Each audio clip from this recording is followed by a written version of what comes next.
Are you curious about what is going on in the market for older condominiums? I know the news has been doom and gloom about those older condominiums, but I have a secret to share with you. There is strong demand for older condominiums in Miami-Dade, according to the June 2025 statistics by the Miami Association of Realtors.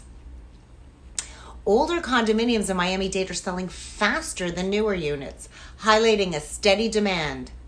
Despite being older, these properties are seen as entry-level options for first-time home buyers due to their affordability. Older condominiums, so we're talking 30 plus years, have an average market time of 62 days on the market compared to 79 days for the newer stuff. Notably, $1 million and higher condo sales rose by 6.4% year over year in June 2025. So there's a misconception that Miami condo buyers are hesitant to purchase in older buildings, but the data is telling us a very, very different story.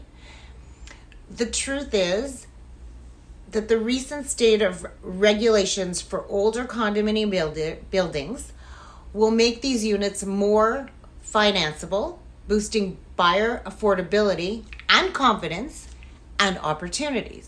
So what am I saying here? Let me illustrate by an example.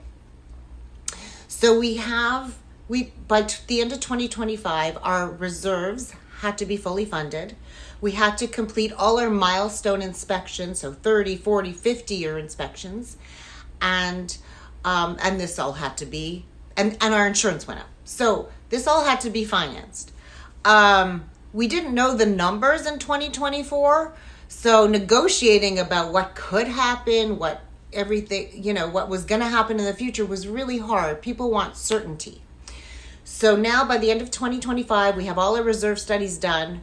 We know which milestones we're heading into and which have been done as well. And we know pretty much all the assessments that need to be paid or should be paid or have been paid. I'm going to illustrate this by an example of a recent sale that I had.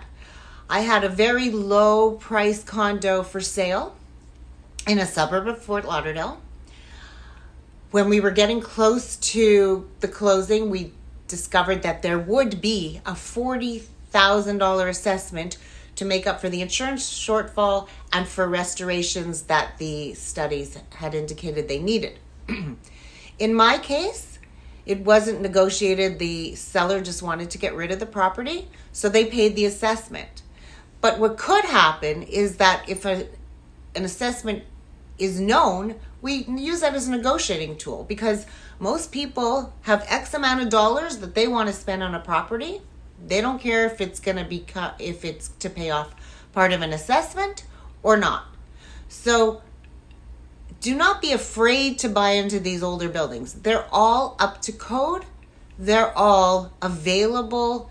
They have been earmarked if they need any kind of restoration, and they will have reserves.